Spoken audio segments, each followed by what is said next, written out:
नाज़रीन गिरामी, पहली जंग अजीम के दौरान अपने भी पराये होते हुए नजर आए, जिसकी सबसे बड़ी मिसाल इटली की है, जो जंग अजीम अव्वल से पहले ऑस्ट्रिया, हंगरी और जर्मनी का इत्तेहादी था, लेकिन उसने 23 मई 1915 को बरतानिया और फ्रांस की दरखास्त पर अपने हलीफों के खिलाफ लड़ने का फैसला किया और इब्तदाई तौर पर ऑस्ट्रिया, हंगरी के खिलाफ जंग का ऐलान किया। इटली के यूं जंग में मरकजी कुव्वतों के खिलाफ कूद जाने के फौरन बाद ही जंग की मजमूई सूरत-ए-हाल अचानक तब्दील हो गई और मरकजी कुव्वतों का पल्ला भारी होने लगा। इटली, जो कि इत्तेहादी अफवाज को फतह के नजदीक देखकर जंग में कूदा था, उसे अब ये लग रहा था कि वो हारने वाले ग्रुप के साथ जा खड़ा हुआ है और जीतने वाले ग्रुप को छोड़ चुका है, जिसका खुमियाजा उसे भुगतना होगा। लेकिन अब मामलात उसके हाथों से निकल चुके थे। इटली जंग में कूदने पर जबजुब का शिकार था, लेकिन इत्तेहादी ममालिक उसे तरह तरह के लालच दे रहे थे। इटली और ऑस्ट्रिया हंगरी की 484 मील लंबी सरहद को 3 मुख्तलिफ सेक्टर्स में तकसीम किया जा सकता था। मगरिब में टाउरोल के इलाके, दरमियान में डोलोमाइट्स और कॉर्निक की पहाड़ी चोटियां और मशरिक में दरियाए इसोन्स की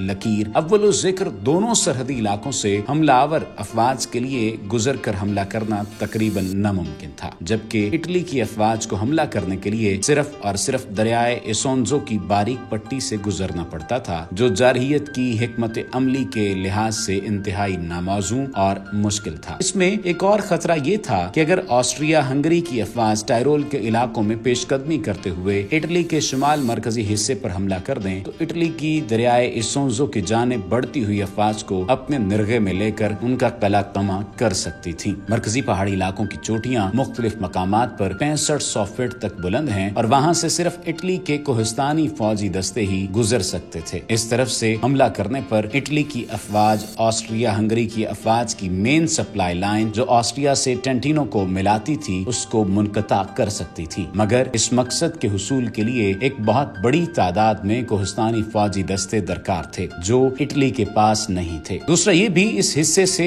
हमला करने के लिए सिर्फ चंद माह का ही वक्त मुयस्सर आता था। इस सूरत-ए-हाल के पेश नजर दोनों ममालिक के लिए पेशकदमी का सिर्फ एक ही रास्ता बचता था और वो दरियाए इसोन्जो का था। इटली उसमें भी किसी कदर बदकिस्मत वाक़ हुआ था, क्योंकि दरियाए इसोन्जो के तमाम पुल ऑस्ट्रिया हंगरी के मुकम्मल कंट्रोल और कब्जे में थे। मशरिकी बुलंद इलाके और पहाड़ी सिलसिले पूरे तौर पर ऑस्ट्रिया हंगरी के जेरे तसल्लुत थे। इटली को अपने हमले को कामयाब बनाने के लिए एक बहुत बड़ी प्यादा और तोपखाने की फौज की जरूरत थी। इटली के महाज पर ऑस्ट्रिया हंगरी ने भरपूर दिफाई अंदाज से कार्रवाइयों का जवाब देने का फैसला किया। जनरल कॉनरेड ने इटली के महाज पर फौज के 14 कवर सफ आरा कर दिए। इसके अलावा जर्मन अफवाज की जानिब से एक डिवीजन कोहिस्तानी फौज पहाड़ी इलाकों पर सफ आरा होने के लिए रवाना कर दी गई थी। इटली जनरल लुई की कैडोर्ना की क़यादत में 35 डिवीजन फौज मैदान कारजार मिलाने की सलाहियत रखता था, जो ऑस्ट्रिया हंगरी के एक डिवीजन के मुकाबले में 2 डिवीजन फौज की बर्तरी थी। अब तक हम इटली के महाज की जोग्राफियाई सूरत-ए-हाल बयान कर चुके हैं। अब हम इस महाज पर जंगी कार्रवाइयों का जिक्र करेंगे। नाज़रीन, जंग के पहले दिन इटली के जनरल कैडोर्ना ने अमूमी हमले का